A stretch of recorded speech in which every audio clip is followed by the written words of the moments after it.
Just to finish Senator Blumenthal's point, I hope you realize how ridiculous the four of you look.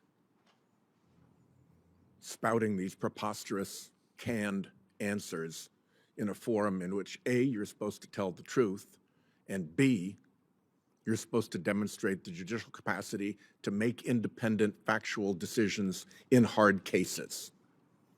If you can't even sit here and say that Joe Biden won that election or that the Capitol was attacked, what's left?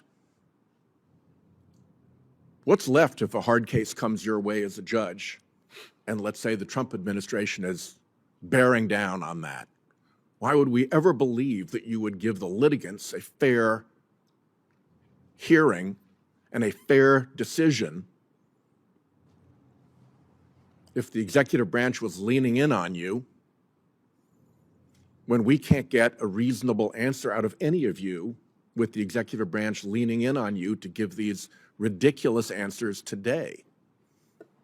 I'm really sorry to have to go through this and that you have to go through this, but it would be nice if you could tell your executive branch handlers, for instance, Ms. Clark, I'm supported by Lindsey Graham. He's a friend of President Trump. He's the second senior person on the Republican side in the Judiciary Committee. He's likely to be the next Judiciary Committee chair. I think I'll be okay. I don't need to make myself ridiculous at your direction.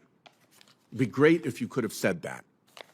It would be great if your answers were simple and honest here today. It's really disappointing. Let me ask a different question, a legal question. A judge, you want to be judges. A judge gets a threat to the judge's life or to the judge's family. Can you imagine a scenario in which liability may attach to individuals beyond the utterer of that threat? Ms. Clark?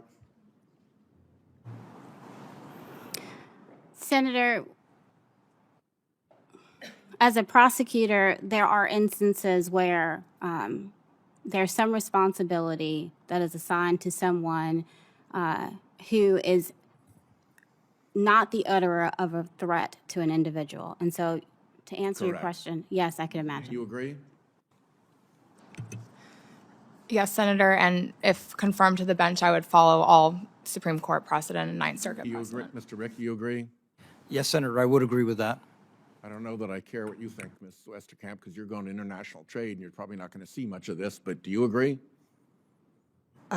Yes, Senator. Yeah, and those doctrines that would provide the legal basis for investigation in those scenarios would include doctrines like, name one, Ms. Clark.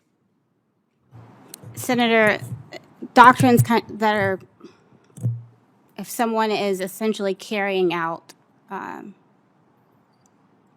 solicitation, would that be one? Solicitation of a threat? Yes. Or a conspiracy out of which the threat emerged, would that be another one? Yes. Yes. How about, and it's the product of an enterprise under the racketeering statutes. Would that also be another way that liability could extend beyond the utterer? That is correct, Senator. Can you think of any others, Ms. Lane, where liability extends beyond the utterer of the threat? What are some of the legal theories that would support that kind of investigation and prosecution? Senator, the doctrines you mentioned, I would agree with, and I would just look always to the federal law and federal statutes guiding that. Mr. Recchi? Senator, I would agree with that. I think you covered the major ones, conspiracy, RICO. There may be other avenues of potential legal liability, but I think you covered the three big ones in that scenario. Ms. Westerkamp, you agree? Senator, I'm not aware if there are any more with my practice before the Court of International Trade and Court of Federal Claims that doesn't touch on criminal law. So here's why I asked you these questions. I asked you these questions because right now federal judges are under the worst shadow of physical threat in my lifetime and perhaps in the history of this country. And in responding to those threats, we have the United States Marshal Service, which reports to the Department of Justice.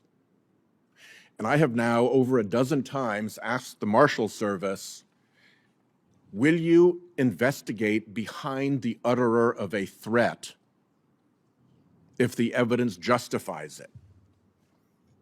That's a super easy question. The answer is, yeah, of course we will. They won't answer that. They won't answer that. And I point this out because judges across the country need to pay attention to the fact that the Marshal Service won't confirm that it will investigate behind the utterer of a threat if the evidence supports that. And why would that be the case? That would be the case because when you get behind the utterer of a lot of these threats, you run into right-wing conspiracies.